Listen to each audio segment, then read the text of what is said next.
Bem, pessoal, eu decidi gravar esse vídeo para tratar do tema Constituição, Constituição e Declarações de Direitos, que é um tópico importante do nosso programa, porque eu acho que é um tema que merece alguma reflexão. A primeira coisa importante a se dizer é que Constituição é também um conceito político, igual, enfim, da mesma maneira que Estado, sociedade, democracia, república e tantos outros temas que a gente tem debatido aqui. Então ele tem uma historicidade específica e ele é utilizado, empregado, enfim, de maneira distinta e diferente em distintos contextos. Nesse sentido, o, é importante remeter essa ideia de esse termo Constituição a um uso que começou a partir, sobretudo, do Império Romano, por volta dos anos 70, mais ou menos, um pouquinho antes, um pouquinho depois, durante o governo do imperador Vespasiano. Então, a Constitutio Romana, no plural Constitutiones, remetia a um tipo de ato normativo geral editado pelo imperador. Um ato que tinha, portanto, uma pretensão de validade. Um ato que tinha uma pretensão de validade geral, certo? Esse é um ponto inicial. Então, posteriormente, os imperadores romanos e também enfim, alguns reis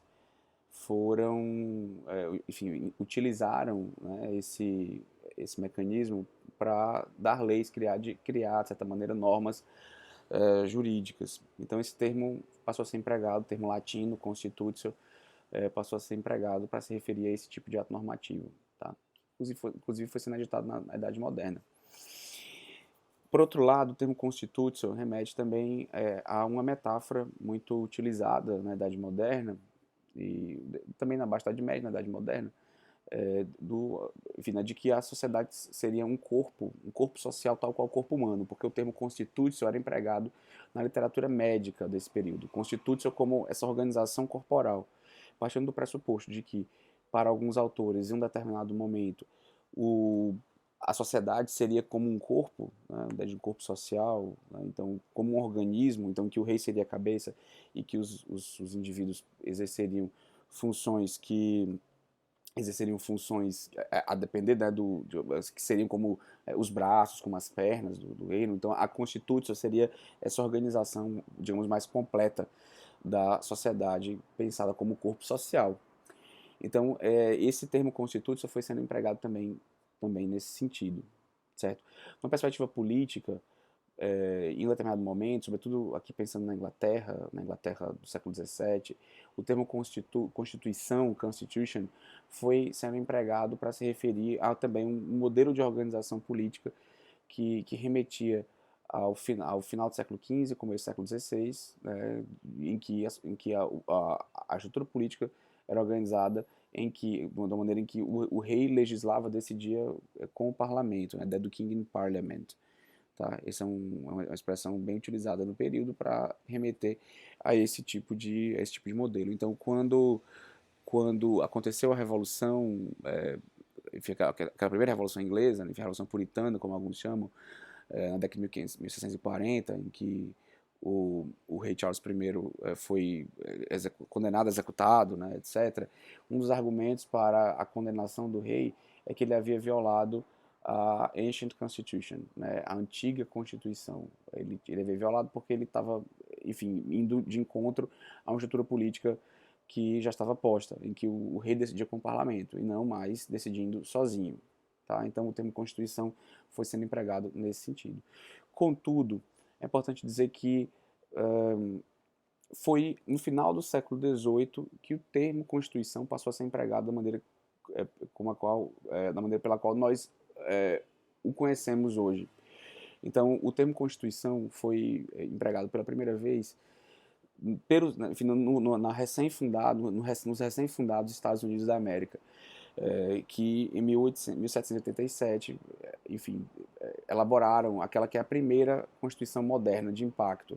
Eu digo de impacto porque você teve outras constituições em outros momentos, certo? Quer dizer, momento um pouco anterior. Então muito se fala da Constituição de Córcega, tá? Enfim, em meados do século XVIII, mas não teve impacto real. Então, enfim, Eu acho que não faz muito sentido se debruçar sobre isso, né, pensando sob a perspectiva do impacto.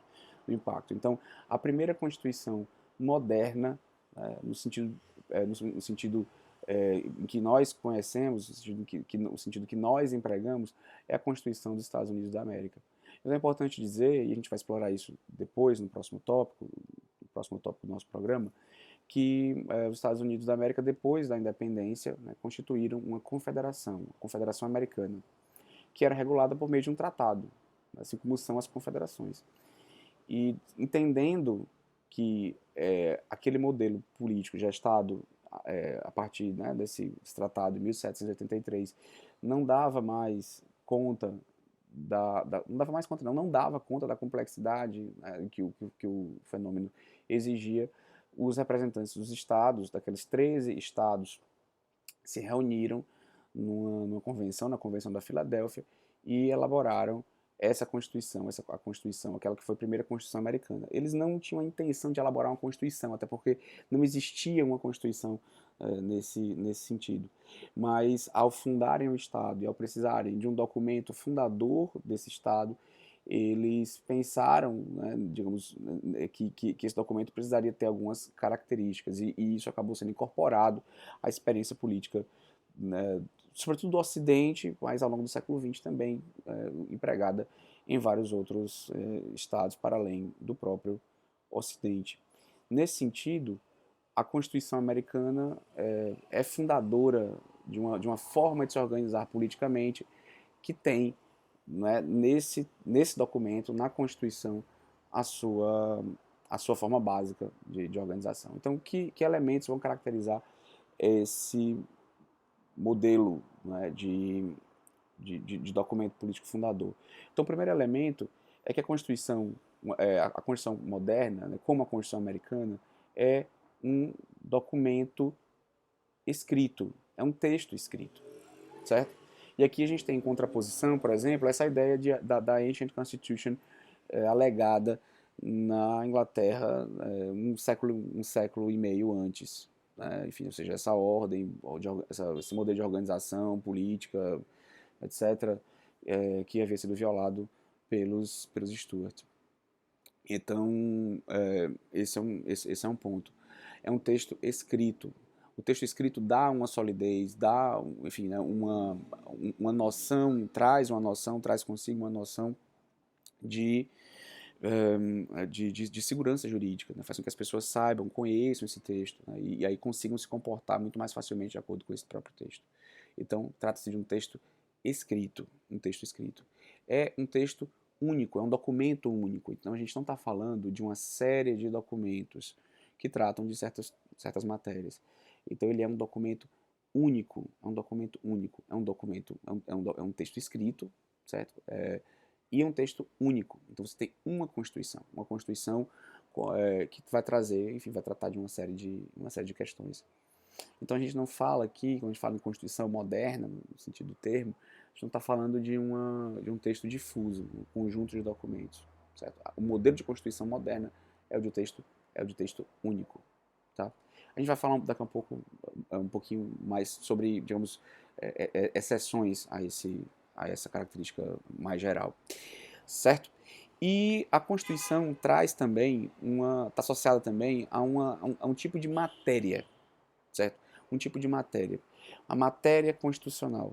Então, qual é a matéria que vai orientar digamos, a elaboração dessas constituições modernas? A matéria constitucional está associada à limitação do poder do Estado. Limitação do poder do Estado. Então, a limitação do poder do Estado é a preocupação central, a limitação do poder, na verdade, né? É a preocupação central do liberalismo, o liberalismo do século XVIII, como a gente vai ver também na sequência. Então, limitar o poder é uma preocupação central das constituições. Como é que elas fazem isso? E aí, em relação a quem elas estão agindo? Elas estão aqui agindo, sobretudo, num primeiro momento, em relação ao soberano. Quem seria o soberano? Então, definir funções é uma tarefa é uma tarefa né, desse modelo de constituição. Então é aqui que entra, né, muito influenciado pelo pensamento liberal francês, né, inglês também, enfim, está falando aqui do Locke, mas sobretudo do Montesquieu, a ideia de uma limitação, uma divisão das funções do Estado. Uma divisão das funções do Estado. Então é aqui que se adota, por exemplo, a tese da tripartição de poderes. A tese da tripartição de poderes. Então, essa tese da tripartição de poderes acaba sendo incorporada aos textos constitucionais e, com isso, o, adota-se a ideia de que a Constituição precisa trazer uma cláusula de separação de poderes, certo? O modelo de separação de poderes mais adotado, né, desde o final do século XVIII ao longo do século XIX e também do século XX é o modelo de tripartição de poderes, em que a gente tem um poder executivo, um poder legislativo e um poder judiciário. Há variantes a isso. A gente pode mencionar, por exemplo, a tese do Benjamin Constant, enfim, um autor e ator político francês importante da primeira metade do século XIX, que vai propor, né, uma divisão em 5 poderes. Né? Assim, além desses 3 que eu já havia mencionado, a gente tem também um poder conservador, que seria exercido por um senado vitalício, e um poder moderador, que seria exercido pelo monarca. Então, ele está falando aqui de uma forma de governo essencialmente monárquica, que teria como função principal coordenar, como o próprio nome indica, todos os demais poderes, certo? Foi uma proposta excepcional, foi adotada em poucos estados, Constituição belga, né, da década de 30, 1830, 31, por aí, e a Constituição Imperial Brasileira de 1824. Então ela adotou esse modelo, essa cláusula de separação de poderes, mas adotando uma divisão do Benjamin Constant. Aqui a gente adota o mesmo modelo, só que a gente não fala em 5 poderes, porém em quatro, um poder moderador. Mas a estrutura adotada é a mesma, considerando que havia um poder conservador, só que ele estava no Senado vitalício e ficava no poder legislativo. Portanto, certo? Então, a limitação do poder do Estado é uma cláusula necessária a essas constituições, a partir, por exemplo, da tese da separação de poderes. Então, quer dizer, com a separação de poderes, as constituições passaram a indicar, por exemplo, quem pode ocupar cada função, tá? Quais são as funções, quais são as atividades esperadas para cada um dos poderes, para cada uma das funções estatais. Quais são os poderes, quem pode ocupar, por quanto tempo, como é que as pessoas são escolhidas, etc. Então, há uma enorme previsibilidade, há uma garantia de segurança, portanto, que vai caracterizar essa limitação dos poderes. Tá? Bom, além disso, essa limitação de poderes está associada justamente à ideia de uma proteção a partir de um rol de direitos, de garantias. Então, as declarações de direitos, que têm uma história bem anterior, de certa forma, ao próprio constitucionalismo, alguns remetem ao século XIII, à Magna Carta, acho que é exagero, mas alguns remetem a isso. Mas com toda certeza, no século XVII começam a aparecer dentro da própria tradição inglesa e no século XVIII nas colônias, né, desde a década de 1750 e 1760, de que sejam formadas declarações de direitos, ou seja, garantias para os indivíduos de que o poder instituído não vai avançar para além de determinados limites. Então, essa primeira etapa, digamos assim, de garantias, de proteção contra o que seria um arbítrio representado pelo Estado, esteve associada às chamadas liberdades públicas. Chamadas liberdades públicas. As liberdades públicas significariam que o Estado não iria avançar para além de determinadas ações, né? Quer dizer, então o Estado regularia, por exemplo, garantiria a liberdade contratual, significava dizer que essa Constituição garantia a liberdade contratual. Isso significava que o Estado não poderia invadir, né, a liberdade dos seus indivíduos, por exemplo, né, de estabelecerem contratos da maneira que eles quisessem. E aí que entram essas liberdades, inclusive que a gente já estudou em outros tópicos, né, liberdade de imprensa, de certa maneira, enfim, uma certa liberdade de manifestação, né, nem sempre respeitada, mas que está presente também nas constituições desde o século XVIII. Então essas garantias, esses direitos, essas liberdades individuais estão presentes na primeira geração das constituições. É curioso porque a Constituição Americana não trouxe, no seu texto original, uma declaração de direitos. Ela não fez isso. Ela só fez isso muito influenciado pela experiência francesa, pela experiência revolucionária francesa, eh, que teve na Declaração de Direitos do Homem de 1789, enfim, trouxe, portanto, uma ideia de que seria importante garantir direitos que fossem trazer direitos expressamente previstos, redigidos, que teriam um alcance para todos os homens, né? E aí, no caso, no caso francês, para todos os homens, e aí nas constituições liberais para enfim, os indivíduos, os cidadãos daquele país. Né? Afinal de contas, a Constituição é um documento é, principalmente estatal, né? Dentro do Estado. Esse é um ponto importante. Então, a Constituição Americana não trouxe isso, mas influenciada por esse movimento, né, pela Revolução Francesa, no começo da década de 1790 foram acrescidas emendas, as 10 primeiras emendas, que são até hoje lembradas como sendo enfim, as primeiras emendas constituem a Declaração de Direitos dos Estados Unidos. Então é muito comum, por exemplo, a referência ao direito ao silêncio, né? Então você tem uma emenda, sei lá, não me lembro se é a terceira ou é a quinta emenda, segunda emenda, eu acho, que é alegado, inclusive, a gente vê muito em série policial, né? Quando o cara é preso, está assegurado o direito de permanecer calado, de acordo com a emenda X, né? A inviolabilidade do domicílio, até mesmo a questão da posse de armas, né? Tem uma base forte nessas primeiras emendas que constituem a Declaração de Direitos nos Estados Unidos. Então, daí em diante, as constituições do século XIX sempre trouxeram essas declarações. É assim, por exemplo, a Constituição Brasileira, a Constituição Imperial de 1824.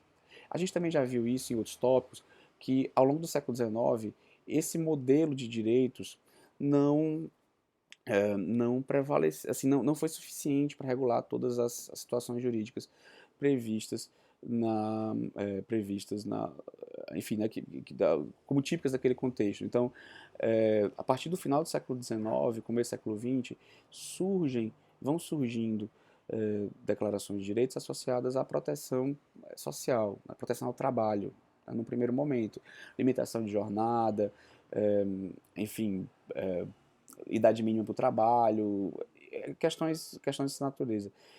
E depois, ligadas à propriedade, já no começo do século XIX, do século XX, desculpa, com a força social da propriedade, e ao longo do século XX, a ideia de que haveria direitos sociais que seriam garantidos pelo Estado, né, uma postura mais ativa do Estado em relação a os seus indivíduos. Então é aí que entra, por exemplo, uma discussão sobre educação, sobre saúde, né, que já eram ações, estavam associadas a ações estatais no século XIX, em alguns lugares, né? Enfim, a ideia da instrução pública, por exemplo, né?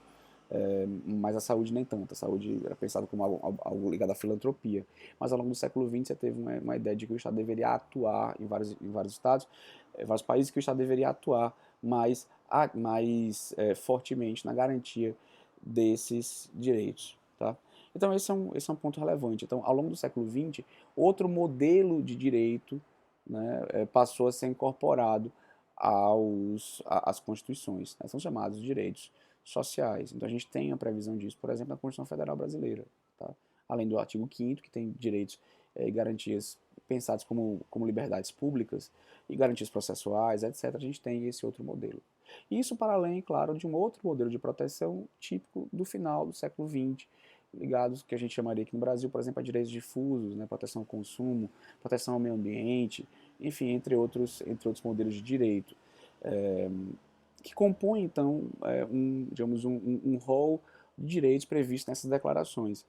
Então, isso é que é importante. Então, é importante perceber que, por mais que as constituições liberais do começo do século XIX tenham trazido um modelo de declarações de direitos, esse modelo foi sendo alterado, foi sendo ressignificado ao longo do tempo e foi incorporando outros tipos de proteção pelo Estado. Certo? Então, de certa maneira, o modelo constitucional que decorre da experiência das revoluções do final do século XIX, XVIII, e que de certa forma dura até hoje, é baseado nessa estrutura, né? A ideia de um texto escrito, um texto único, um texto escrito e um texto que traz matérias constitucionais que estão associadas à limitação do poder do Estado, ou seja, divisão dos poderes no Estado, né? E aí com isso todo detalhamento de aspectos, né? Que, enfim, sei lá, desde o processo legislativo até, enfim, né? os poderes, as competências que são exercidas por cada um desses poderes, e também, evidentemente, as declarações de direitos, certo? Esse é um ponto importante. Nesse sentido, claro que há algumas variações. Isso está associado a um tópico que é muito comum nos textos, nos livros, né, de ciência política e mais nos livros de direito constitucional, de uma classificação das constituições. Tá? Então, você tem, por exemplo, uma discussão sobre constituições analíticas e sintéticas. Né? Constituições sintéticas são aquelas, o próprio nome indica, enxutas, que tem poucos artigos e que optam por delegar a legislação infraconstitucional à imensa maioria dos temas. Então a gente pode pensar aí no caso da Constituição Americana, né? Um exemplo clássico de Constituição sintética, Constituição que tem menos de 10 artigos, por exemplo. Ao passo que um exemplo de Constituição analítica é a brasileira. Né? A gente tem, juntando tudo, mais de 300 artigos. Né? A opção do Constituinte, né, para detalhar certas matérias. Certo? Não é uma particularidade brasileira, não é só o Brasil que adota esse modelo, muitos estados adotam esse modelo, mas o Brasil assim o fez por entender que os desafios brasileiros demandavam esse modelo. Tá? Esse é um ponto importante. Bom, uma outra classificação possível é uma discussão sobre constituições escritas e não escritas, né? Em que constituições escritas são todas, digamos assim, e as não escritas são algumas constituições ligadas à tradição anglo-saxônica. Né? E aí que tem, no caso, a Inglaterra, o seu exemplo. Então, a Inglaterra não tem uma constituição no sentido moderno do termo. Por quê? Ela não tem um texto único, certo? Ela tem vários textos que tratam de algumas das matérias, por exemplo, de divisão de poderes, funcionamento dos poderes, declaração de direitos, apesar de ser bem recente, mas tem, certo? Uma definição e limitação do poder do rei, certo? A gente tem lei, a gente não, né? Enfim, o Reino Unido tem leis nesse sentido, mas não tem um texto unificado. Sendo assim, ele não tem, dá para dizer que o Reino Unido não tem uma constituição moderna. Alguns autores dizem que ele tem uma constituição, mas é uma constituição não escrita. Não escrita. Certo? Bom, eu acho essa classificação tola, né? Considerando que você tem, assim, os estados podem existir sem uma constituição. Não adianta a gente ficar pensando em modelos que são aplicados apenas a um ou dois estados, certo? Ou na verdade um pouco mais, quatro ou cinco. Então essa é uma questão que eu acho que é importante de ser colocada. Mas enfim, essa é uma classificação que é mencionada por vários autores. Qualquer manual de direito constitucional vai trazer essa classificação. Tá? Bom, outra classificação relevante é constituição material e formal. Né? Então, quer dizer, material está associado à matéria constitucional. Né? Então, uma constituição material vai além do texto, da formalidade, né? Então, que está associada ao texto constitucional. Então, é nessa discussão enfim, a partir dessa discussão que você pode pensar alguns temas, digamos, de direito positivo, direito constitucional positivo. Então, por exemplo, tem um texto, um artigo muito conhecido da Constituição Federal Brasileira, que diz que o Colégio Pedro II, no Rio de Janeiro, enfim, é da União, é federal, né, digamos assim. Então, muitos autores vão dizer, olha, essa matéria, ou seja, o teor da discussão não é materialmente constitucional, porque definir se, enfim, né, se um colégio que tudo bem, educação, etc., mas se ele estaria atrelado à União, ao Estado ou ao município, não seria uma matéria necessariamente constitucional.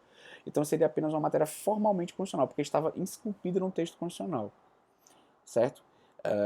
Ao passo que só que isso é uma discussão que eu acho que também não tem muito sentido, não tem por que prosperar muito, porque o fato é que ele está na Constituição. Né? Então, qual seria a consequência de dizer que é só formalmente constitucional? Alguns autores chegaram a dizer, isso no final dos anos 80, começo dos anos 90, de que esse dispositivo poderia ser alterado não por emenda constitucional, mas por um instrumento infraconstitucional, porque ele só seria formalmente constitucional. Essa tese foi afastada, né, porque enfim, o Supremo Tribunal Federal determinou, basicamente, decidiu, né, foi que, estando na Constituição, aquela matéria não, aquele dispositivo era constitucional para todos os efeitos e só poderia ser alterado seguindo os ritos próprios da alteração das constituições, certo? Ao passo que a discussão sobre, digamos, uma materialidade constitucional estaria associado ao fato de que certos tópicos, por mais que não estivessem previstos na Constituição, por estarem associados a algum elemento que fosse materialmente constitucional, teriam a mesma hierarquia. Isso está presente, por exemplo, a partir do artigo 5º, parágrafo, sei lá, acho que parágrafo 1º, não tenho certeza, mas eu acho que diz que o artigo 5º, o famoso artigo enfim, que traz, enfim, uma declaração de direitos, né, direitos e garantias individuais e coletivos. E ele vai dizer que os direitos e garantias individuais e coletivos previstos nesse artigo não excluem outros, né, que decorrem inclusive de tratados internacionais. O que significava isso? Que, por mais que não estivessem esculpidos na Constituição, se tivessem uma característica, assim, digamos, uma característica, né, de direitos, certas matérias, né, previstas em tratados e convenções internacionais, tivesse a característica, tratasse, né, de uma matéria ligada a direitos individuais ou coletivos, ela teria a hierarquia constitucional. Essa era a redação original, está mantida, certo? E isso fundamentava a ideia de uma constitucionalidade material. Isso passou para modificação, sobretudo a partir da emenda constitucional número 45, né, uma emenda que já tem quase 20 anos, que criou um procedimento específico para a incorporação de tratados e convenções internacionais que versassem sobre a matéria de direitos humanos. Vocês devem ver isso em Direito Constitucional 1. O Supremo Tribunal Federal criou uma tese esquisita, né, para essas convenções, que é uma ideia de supralegalidade, né? Então, quer dizer, esses dispositivos teriam uma hierarquia superior à das leis e inferior à das constituições, né? Isso é uma tese esdrúxula, mas, bom, até hoje, de certa forma, predomina. Então, isso acaba ressignificando um pouco a discussão sobre, digamos, uma materialidade da Constituição. Bom, mas essa é uma classificação também relevante. E, por fim, uma classificação das constituições em relação à rigidez, ou seja, a sua possibilidade de alteração. Isso está associado à ideia de que as constituições, por mais duradouras que sejam, não são imutáveis. Né? Muito pelo contrário, as constituições precisam ser alteradas, devem ser alteradas considerando que elas têm uma necessidade de andar em compasso com a sociedade muda, né? As pessoas mudam, a sociedade muda e, portanto, o direito tem que mudar para acompanhar essas mudanças. Se ele quiser ser enfim, útil, né, para resolver os conflitos sociais, ele tem que mudar e se adaptar a essas mudanças.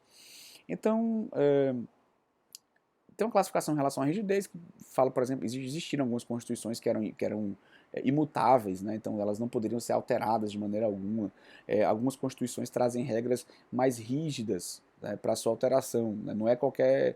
Você não pode alterar a Constituição de maneira tão simples.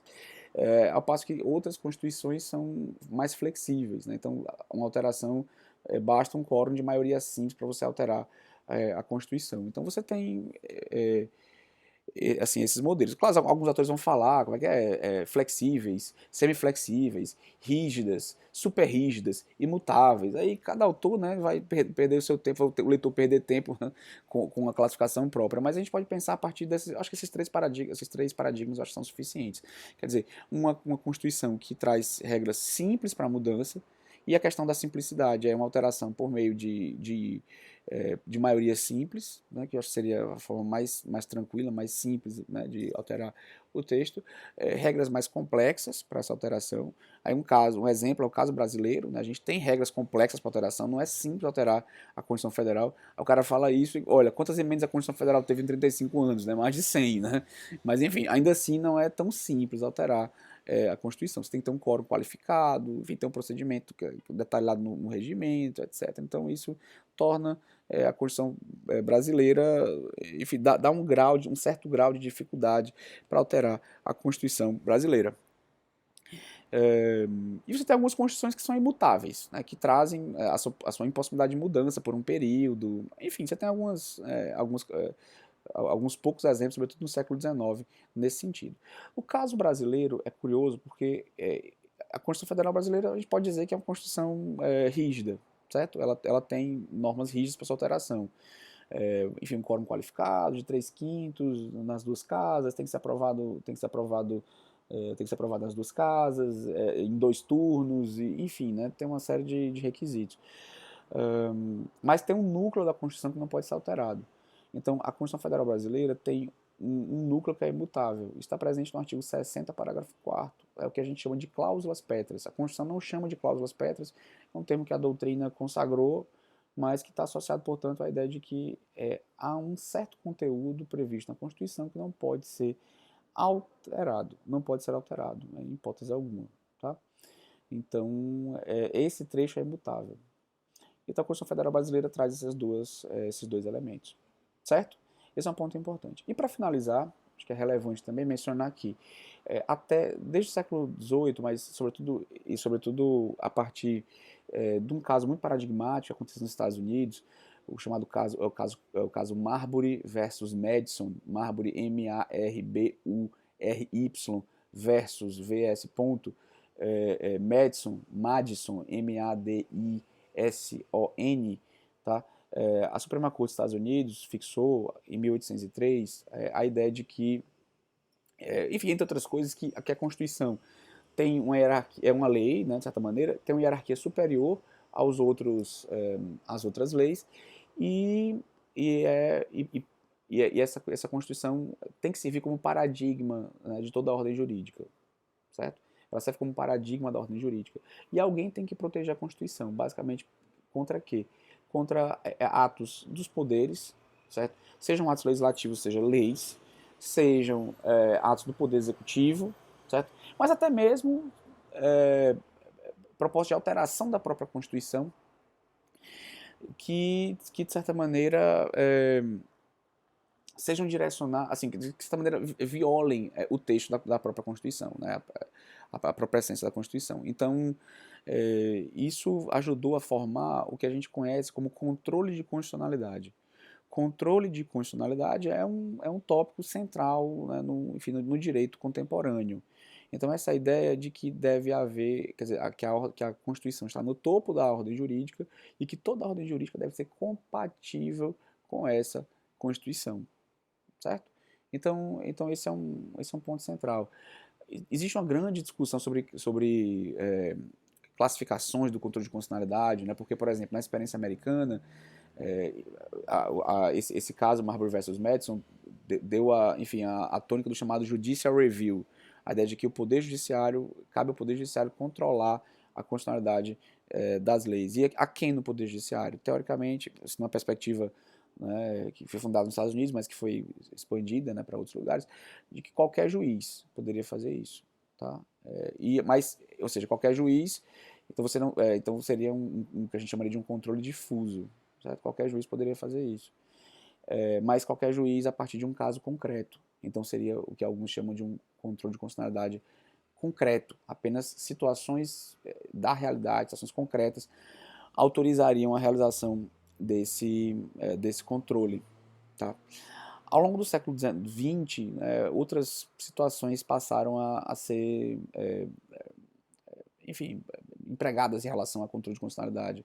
Então a gente tem, por exemplo, o caso que vai ser originado na Áustria, né, e depois na Alemanha, e daí de lá para outros países, do que a gente chama de um controle concentrado de constitucionalidade. Então você tem um tribunal que tem essa função. São chamados tribunais constitucionais, ou cortes constitucionais, que em alguns lugares, inclusive, estão fora do Poder Judiciário, eles não exercem uma função de cassação, né? Eles não estão no topo necessariamente da pirâmide do ordenamento jurídico, da hierarquia do Poder Judiciário, ordenamento jurídico não, desculpa, da hierarquia do Poder Judiciário, mas eles são exercidos, quer dizer, esses tribunais fazem, enfim, né, de maneira concentrada essa atividade. Então é o caso, por exemplo, do Tribunal Constitucional Austríaco, né, fundado a partir da Constituição Austríaca de 1919, 1920. Na Alemanha do pós-guerra, do Tribunal Constitucional Federal, né, o nosso Bundesverfassungsgericht, e outros tribunais constitucionais que foram sendo criados em outros lugares. Né. Geralmente, esses tribunais constitucionais trabalham com o que a gente chama de controle abstrato de constitucionalidade. Controle abstrato, se o controle concentrado se contrapõe, de certa maneira, ao controle difuso, ou seja, de controle difuso, qualquer juiz pode controlar a constitucionalidade, e no controle concentrado, apenas o tribunal vai fazer isso, o controle abstrato se contrapõe ao concreto. O concreto é o do caso, né? Em uma situação concreta, em um litígio, vai se verificar se houve ou não uma violação à Constituição.